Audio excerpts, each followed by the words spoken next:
ஒரு காமெடியில் ஹோட்டலில் உட்காந்து சாப்பிட்டுட்டு இருப்பாங்க. பக்கத்தில் வந்து ஒருத்தர் சாப்பிட்டுட்டு இருப்பார். நல்லா ஃபுல்லாக நான்வெஜ்ஜாக இருக்கும் அந்த இலை ஃபுல்லாக. அப்போது அதில் ஒரு ஈயோ கரப்பாம்பூச்சோ என்னமோ விழுந்திருக்கும். அப்போ அதை பார்த்த உடனே அவருக்கு கோவம் வந்துடுது. எங்கே அந்த ஓனரை கூப்பிடு, சாப்பாட்டில் என்னமோ விழுந்திருக்கு பாரு அப்படின்னு அவர் ஆக்ரோஷமாக சொல்லும்போது பக்கத்தில் சொல்லுவார், ஏன்யா இவ்வளோ பெரிய கோழி செத்து போயிருக்கு அதுவும் உனக்கு தெரியல, இத்தனை மீன் செத்து போயிருக்கு அதுவும் உனக்கு தெரியல, இந்த கோழியை செத்து போயிருக்கு அதுவும் உனக்கு தெரியல, இந்த முட்டையெல்லாம் இத்தனை உயிர் செத்து போயிருக்கு அதுவும் உனக்கு தெரியல, தூண்டு ஒரு பூச்சி செத்து போனது உனக்கு பெருசாக தெரியுதா அப்படின்னு கேட்பாரு.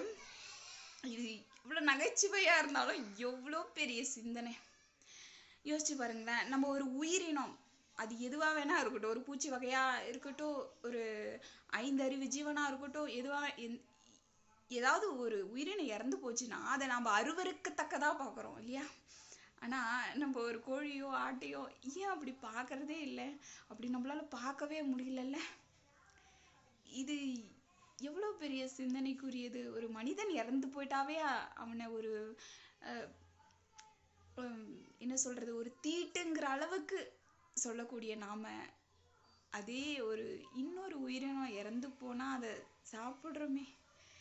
ஆனால் எது சரி தவறு அப்படின்னு சொல்கிறதுக்கு நான் வரல, அதை நான் சொல்லவும் முடியாது. இது உங்களுடைய சிந்தனைக்குரியது.